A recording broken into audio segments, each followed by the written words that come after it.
welcome back to the revision class.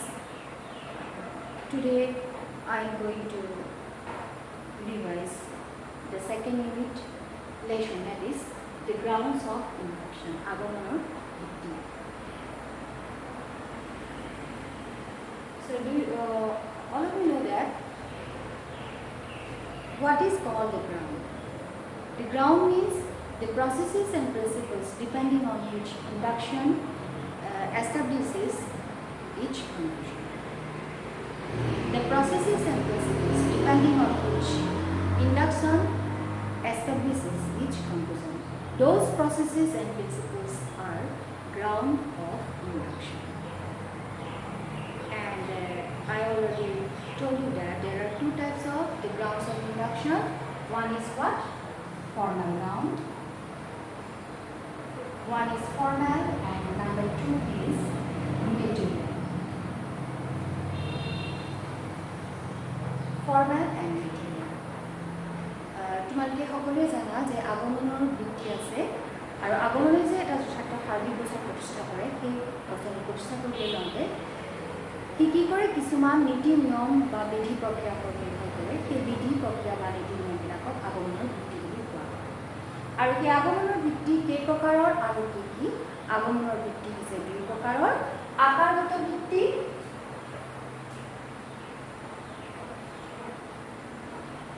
আৰু বস্তুগত বৃত্তি। অৰ্থাৎ আগমনৰ বৃত্তি কেই প্ৰকাৰ আৰু কি বুলি ক'লে আমি কি বুলি কওঁ? আগমনৰ বৃত্তি হৈছে দুই প্ৰকাৰৰ, আকাৰগত বৃত্তি আৰু বস্তুগত বৃত্তি।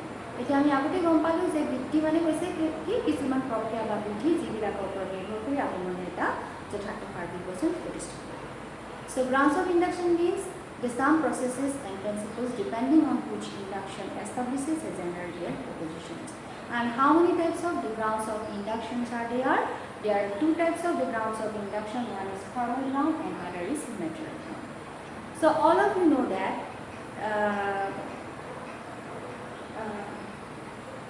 induction always try to find out the truth.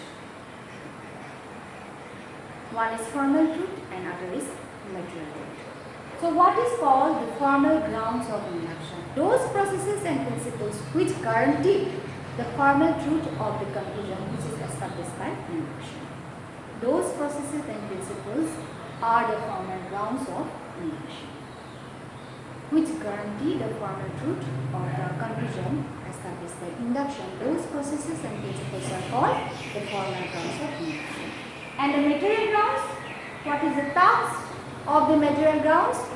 Those processes and principles which guarantee the formal truth of the conclusion established by the induction.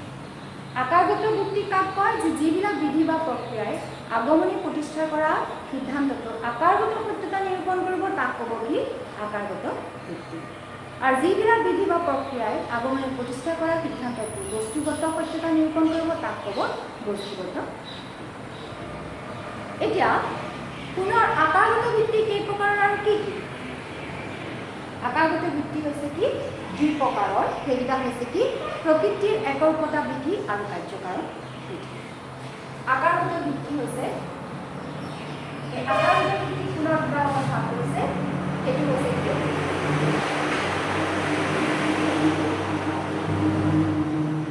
প্ৰকৃতিৰ একৰূপতা বিধি আৰু কাৰ্যকাৰক।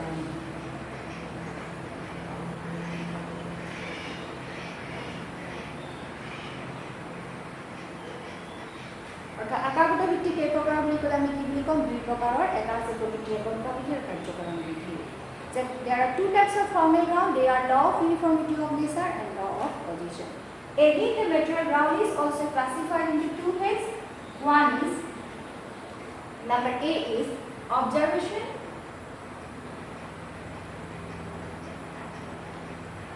and number B is experiment.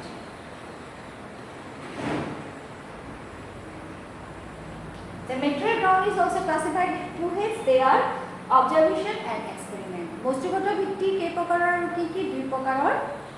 সেইটা হৈছে পৰ্যবেক্ষণ আৰু পৰীক্ষণ। অৰ্থাৎ ইয়াত প্ৰশ্নকেইটা কি হ'ব পাৰে? আগমনৰ ভিত্তি কাক বোলে, ই কেই প্ৰকাৰৰ আৰু কি?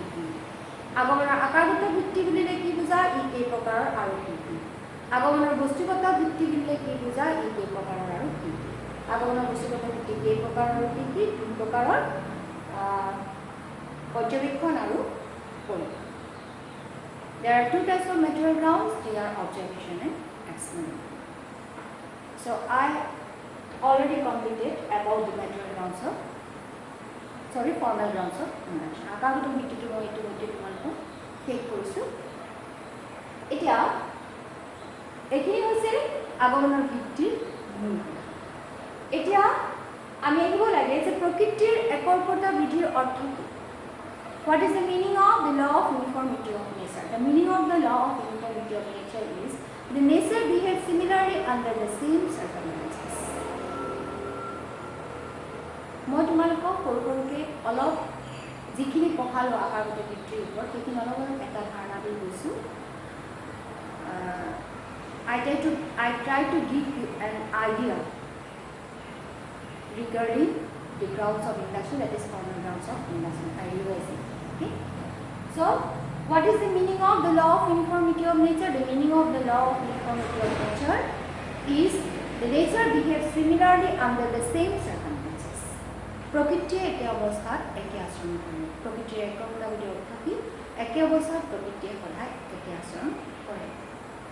Etia karyokar bidhi ortho ki প্ৰত্যেকটো কাৰ্যৰ কাৰণ থাকিব লাগিব কাৰণ নোহোৱাকৈ কেতিয়াও কাৰ্যৰ সৃষ্টি হ'ব নোৱাৰে What is the meaning of the law of causation?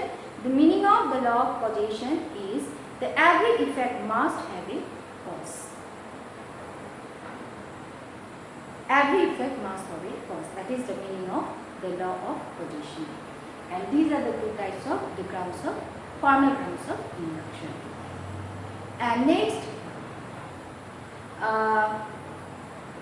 there are three types of the law of there are three forms of the law of uniformity of nature. What are the three forms of law of uniformity of nature?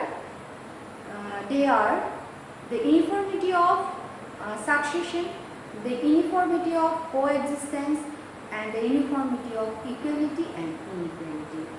একৰূপতা কেই প্ৰকাৰৰ একৰূপতাৰ ৰূপ কেই প্ৰকাৰৰ তিনি প্ৰকাৰৰ সেইটা হৈছে কি অনুক্ৰমিতা তাৰ পিছতে আহিলে সহ অৱস্থা তাৰ পিছত সমানতা আৰু অসমানতা এই তিনিটা ৰূপত আমি প্ৰকৃতিৰ একৰূপতাটো আমি দেখা পাওঁ যেনেকৈ ধৰা একৰূপতাৰ উদাহৰণ কি হ'ব For example of the uniformity of succession which come one after another. Suppose January, February, March, April, these are what? Succession. Day, night, these are what? Succession. And these are the three forms of the uniformity of nature. What are the three forms? Uniformity of succession, uniformity of coexistence, and uniformity of equality and inequality. It is কি যে একৰূপতা বিধিৰ লগত জড়িত এটা কি আছে আগমনৰ বিৰোধাভাস আছে একৰূপতাৰ বিষয়ে মিলে যি মত আগবঢ়াইছে সেই মতটোৰ লগত আগমনৰ বিৰোধাভাস এই বিষয়টো জড়িত হৈছে এতিয়া আগমনৰ বিৰোধাভাস কাক কয় যে একৰূপতা বিধিৰ সম্বন্ধে মিলে যি আত্ম বিৰোধযুক্ত বক্তব্য উল্লেখ কৰিছে সেই মতবাদৰ আগমনৰ বিৰোধাভাস বোলে The paradox of induction, it is a view regarding the law of uniformity of nature. So what is called paradox of induction? The statement of John Stuart Mill regarding the law of uniformity of nature. The contradictory statement of Mill regarding the law of uniformity of nature is called the paradox of induction. So what is there? The meaning is that all the logicians believe that the nature is uniform. The law of uniformity of nature is the fundamental principle It is the basis of all kinds of induction. It is self-evident and self-proof. You cannot acquire it through the experience. And Mill also believed that. But later he said that no, it is the result of unscientific induction. But all of you know that the unscientific induction, the conclusion of the unscientific induction is always probable. So if the ground is the probable, then how it can give a certain knowledge? Like the other logician, Mill also believed that the law of uniformity of nature is self-evident and self-proof. We cannot acquire it through the experience, but later he said that no, it is a result of the unscientific induction. That is what paradox of induction. His statement is a paradoxical statement regarding the law of uniformity of nature. And what is the name of the fallacy which is related with the paradox of induction? The name of the fallacy is fallacy of petitio principii. আগমনৰ বিৰোধাভাসৰ লগত জড়িত দুখটোৰ নাম কি? দুখটোৰ নাম আগমনৰ বিৰোধাভাসৰ লগত জড়িত দুখটোৰ নাম হৈছে চক্ৰক দুখ। দুখটোৰ নাম হৈছে কি? চক্ৰক দুখ। আৰু এই আগমনৰ বিৰোধাভাস বিষয়টো গ্ৰহণযোগ্য নহয়। আগমনৰ বিৰোধাভাস কাক বোলে? যে প্ৰকৃতিৰ একগ্ৰতা বৃদ্ধিৰ সম্বন্ধে মিলৰ যি আত্মবিৰোধপূৰ্ণ মতবাদ, সেই মতবাদক আগমনৰ বিৰোধাভাস বোলে। আন সকল তৰ্কবিদৰ দৰে তেওঁ বিশ্বাস কৰিছিল যে প্ৰকৃতিৰ একগ্ৰতা বৃদ্ধি হৈছে স্বতঃসিদ্ধ, ইয়াক কেতিয়াও প্ৰমাণ কৰিব নোৱাৰি, ইয়াক অভিজ্ঞতাৰ জৰিয়তে পাব নোৱাৰি। কিন্তু পিছত এই সকলো আগমনৰে মূল ভিত্তি, কিন্তু পিছত তেওঁ নিজৰ মতেৰে বিৰোধিতা কৰি ক'লে যে নহয়, ই হৈছে অবৈজ্ঞানিক আগমনৰ ফল। কিন্তু তেওঁক তেতিয়া সকলোৱে প্ৰশ্ন কৰিছে যে ই যদি অবৈজ্ঞানিক আগমনৰ ফল হয়, তেতিয়া ই সম্ভাৱনামূলক হ'ব। তেতিয়া সম্ভাৱনামূলক এটা বিষয় কেনেকৈ আগমনৰ ভিত্তি হ'ব পাৰে। এতিয়া তাৰপিছতে আহিলে কি? Law of causation. So law of causation, already you know that. What is the meaning of law of causation? The every effect must have a cause.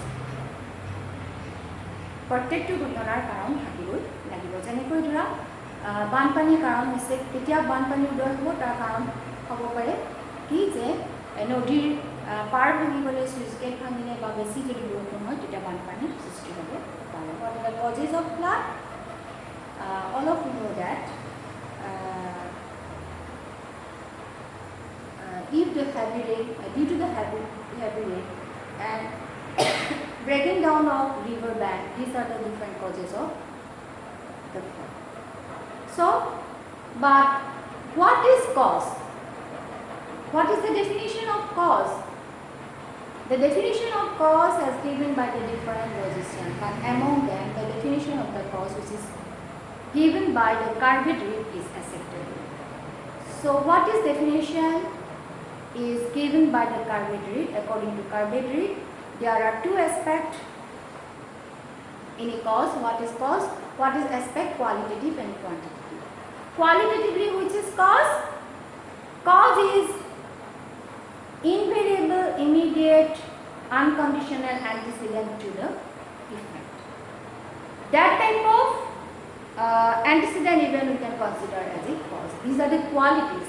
So which are the qualitative marks of the event through which you can know that, oh, that is the cause of the effect.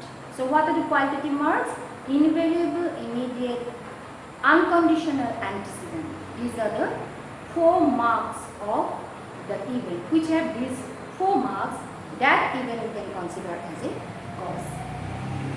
And if we will consider any variable antecedent event as a cause, there is possibility to arise a fallacy among the causal relation.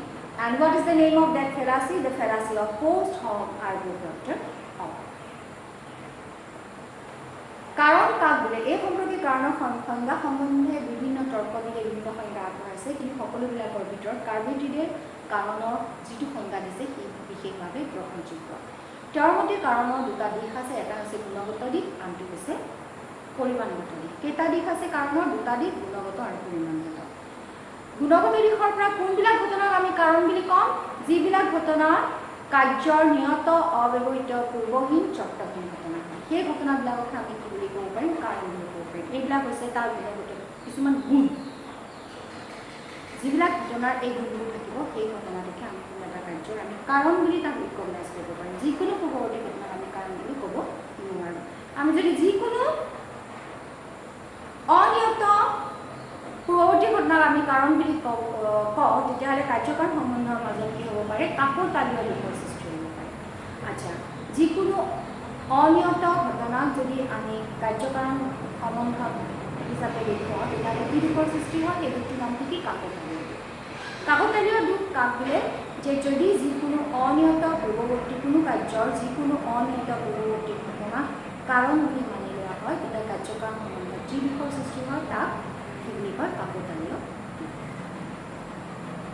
উদাহৰণস্বৰূপে কাউৰীটো তালগছত বহাৰ লগে লগে তালফলটো তললৈ সৰি পৰে সেই ক্ষেত্ৰত যদি কাউৰীটো গছৰ ডালত বহাটোৱে আমি তালফলটো সৰি পৰাৰ মূল কাৰণ বুলি কওঁ তেতিয়াহ'লে সেই ঘটনা দুটাৰ মাজত কি দিশৰ সৃষ্টি হ'ব কাকতালীয় দিশৰ সৃষ্টি হ'ব কাৰণ এইটো হৈছে কি এটা অনিয়ত ঘটনা নিয়ত নহয় আচ্ছা নিয়ত মানে হৈছে কি যিবিলাক ঘটনা সদায় উপস্থিত কেতিয়াবা উপস্থিত থাকে কেতিয়াবা নাথাকে এনেকুৱা ঘটনাবিলাক নিয়ত বুলি অনিয়ত কাৰণ পৰিৱৰ্তনশীল ঘটনাবিলাক হৈছে কি অনিয়ত আৰু যিবিলাক সদায় থাকে সেইবিলাক হৈছে কি নিয়ত